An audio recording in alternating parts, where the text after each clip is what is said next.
Bili siya kasi kailangan na namin sa bahay. So, para dito rin sa hospital, hindi rin ganun kamahal yung babayaran. So, ayan guys. I think it's 1,300.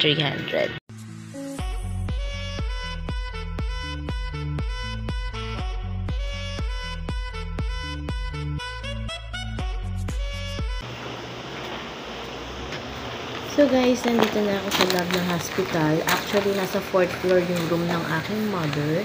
Sa semi-private female. So, ayan guys, papasok na tayo.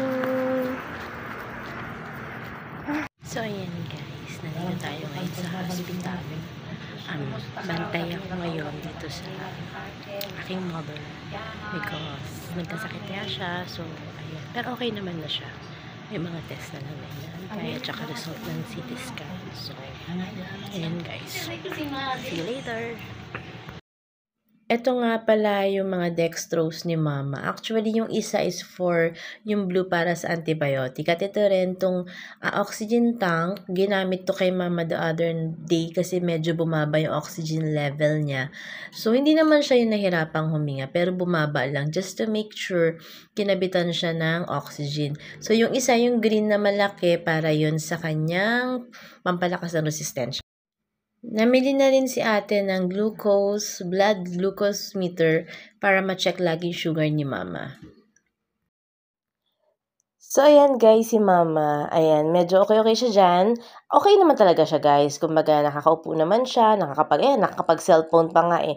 Nag-check siya ng mga messages pa na pinapadala sa kanya ng kanyang mga ka-sister sa simbahan. So, ayan guys, update lang pala. My mom, naging diabetic kasi siya guys. Tumaas yung sugar niya, tapos nagkaroon ng mga part sa kanya na may masakit like yung shoulder niya. So, parang naging complication yun. Then, at the same time, yung likod niya rin masakit. So, kaya sinitiscan din siya.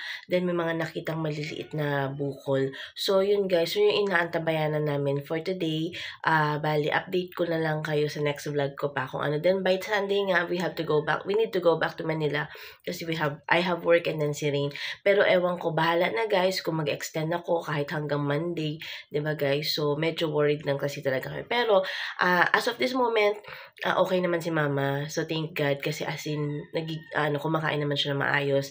Then, at the same time is naman siya, pangalan nito, nakakakwentuhan namin siya ni ate. So, by the way, ako nga pala at saka ang sister ko madalas na nagbabantay kasi ngayong father ko is a senior citizen. So, again guys, don't forget to subscribe, like, and share my video. Bye guys!